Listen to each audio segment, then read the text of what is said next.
The first thing you might need to do when you're working with this technique is to interpret your footage properly. To do this, we right-click or control-click on our bride footage, and we go to the Interpret Footage Settings main, and this brings up an information dialog that will allow us to change some settings. Now, generally, DV NTSC footage is set to lower fields first, and we actually don't want to use it in that particular way. We want to set it to separate fields off, and this way, when we look at our video, we're able to see both fields. Now, to start, all you need to do is take this ScanLines PSD that I provided in the tutorial and drag it down on top of your video. Go ahead and line that up with the 0 mark. And then what we're going to do is we're going to change the track matte of our original footage. And we're going to change the track matte to Luma Matte ScanLines.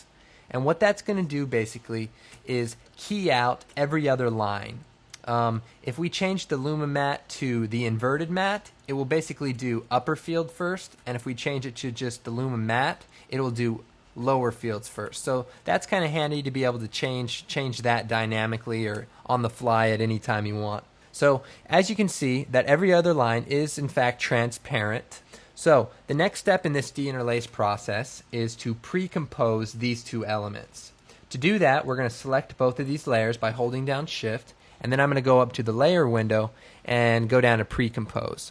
And it only allows us to move this into a new composition, and that's what we want to do. So let's go ahead and name this Deinterlace Comp, and go ahead and hit OK. So now what I want to do is I want to take this instance of this Deinterlace comp and I want to duplicate that. So let's go Edit, Duplicate.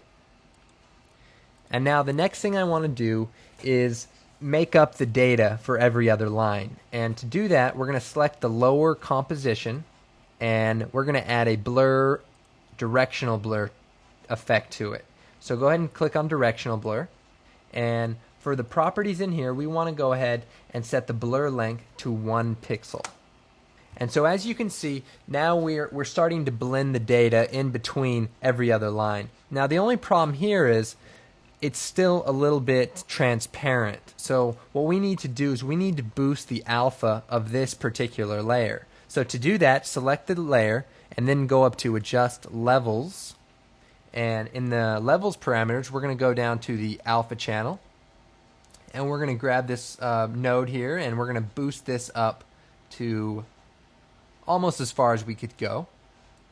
And as you can see, now the image is back to a normal alpha. It's 100% opaque, so that this is, this would be an output type video. And as you can see, our data has been interpolated. So this technique is nice to know just because it doesn't cost you anything and it really makes really nice results. So as you can see, our video is now perfectly deinterlaced, and let's go ahead and make a preview.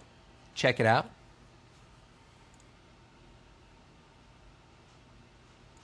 So this technique can also be used on long projects, Right now we're just working with one clip, but say we wanted to apply this technique to, say, a 30-second spot with maybe 20 or so edits.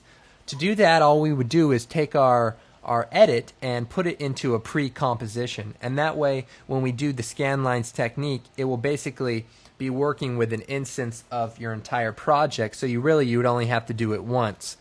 Another technique that you could do on top of this is adding an adjustment layer and then go ahead and add another instance of the directional blur and make it, say, 0.5 pixels.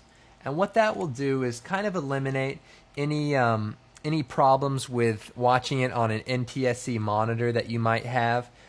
It does soften it slightly, but when you're watching it on a TV monitor, I think it might make it less flickery and less sharp around the bright contrasted areas. So that's just another technique that you can try, but it's not totally necessary.